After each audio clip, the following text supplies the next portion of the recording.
It started on a Saturday. Mom, Dad, my sister Jamie and I were on the way home when an alert came on the radio. It said a strange disease was spreading around and everyone should quarantine in their homes.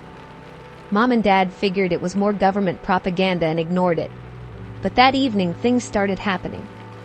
Grandma went missing, and when we tracked her down, she screamed and ran, insisting her son had died in a car crash when he was a child. We figured senility was setting in.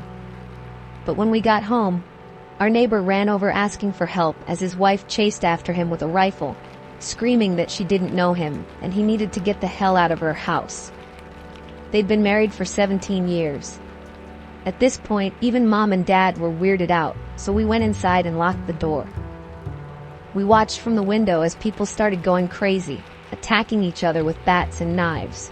When a bullet hit our window, we ran downstairs and locked ourselves in the basement. We sat down there, listening to the news. Apparently, this disease wasn't just making people forget, it was giving them entirely new memories. Some were even claiming that the world was wrong. We sat listening and talking until we fell asleep. I awoke to the sound of strange voices. Damn it! Someone must have broken in during the night. I slowly opened my eyes without moving to give myself away. There were two of them. They were alternating between talking quietly amongst themselves and looking over at me. I wished they'd just take what they wanted and go. But when they began to approach me, I knew I wasn't getting that lucky. My parents had taught me self-defense as a child, and the first rule was to always be the aggressor.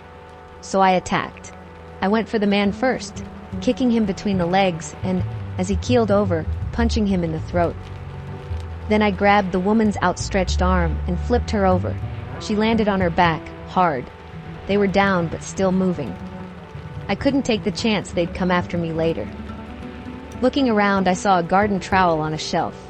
I picked it up and stabbed the male intruder in the stomach. Then I did the same for the woman. I wiped the blood from my hands onto the man's shirt. I was safe for now, but I couldn't stay here. As I gathered what I could and began to walk up the stairs, I couldn't help but think of the last thing the woman said. Cassie. How did she know my name? No one knew me. I'd been alone since my parents died when I was 9. Hearing a noise, I looked back. A strange girl was standing over the bodies and staring at me in horror. I reached for the trowel,